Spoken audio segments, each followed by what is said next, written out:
What's good, sports fans? Let's talk about the most underrated athletes of all time from the NFL, NBA, and boxing. And let's start with the NFL's most underrated athlete, Steven Jackson.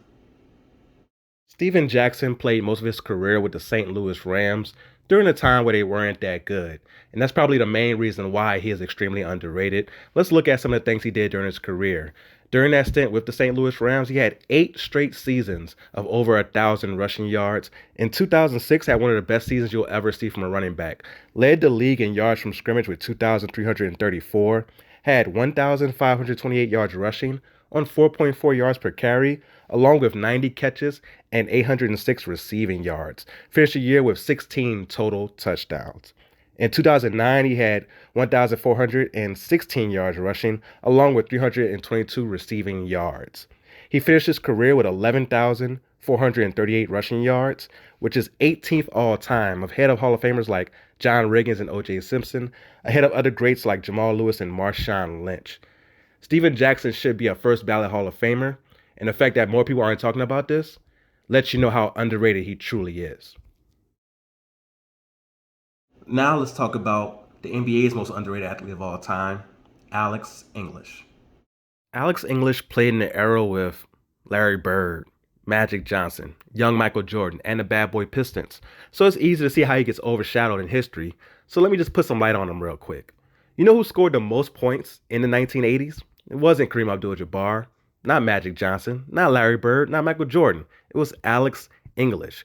In every season from the 1981-82 season through 89-90, he would score at least 25 points per game and shoot at least 49% from the floor.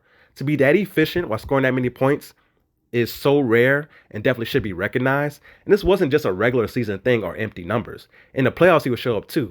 In 1985, he led the Nuggets to the Western Conference Finals and balled out in each and every series. He would average 29.8 points per game in the first round, 30.6 points per game in the second round, and 30.3 points per game in the third round, shooting 53%, 56%, and 51% from the field, respectively, in each series. He finished his career with 25,613 points, which is more than Reggie Miller, Allen Iverson, Charles Barkley, Dwayne Wade, and Pete Maravich. So how is it that Alex English didn't make the 50th anniversary team or the 75th anniversary team? I ain't got the answers. I don't know. You tell me. But it's obvious that the dude is extremely underrated, and he's the most underrated player in NBA history. Who is the most underrated boxer of all time?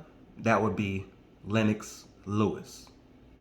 Lennox Lewis finished his career with 41 wins, only 2 defeats, and 32 wins by way of knockout, and he avenged both losses by knockout. So he beat every opponent he ever faced. So how is somebody with this resume not in the GOAT conversation? It boggles my mind. Now you might hear that record and say, okay, so who did he beat?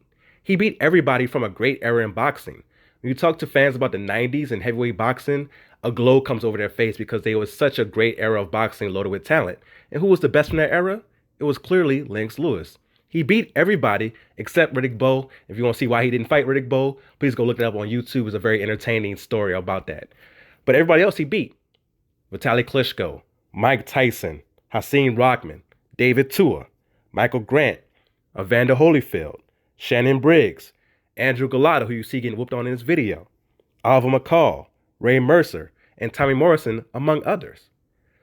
Lennox Lewis should be in the GOAT conversation with Floyd Mayweather, Muhammad Ali, Sugar Ray Robinson, whoever else you can think of. Lennox Lewis deserves to be right there with all the other GOATs. Please let me know what you think of this video. If you agree with my underrated picks, if you disagree, if you have something that you think I missed, I would enjoy your feedback. If you get some time, man, please subscribe to The Real Deal with Damian Adams and the 3rd and 3 podcast. I will be back on those podcasts next week, all right? And until next time, go real or go home.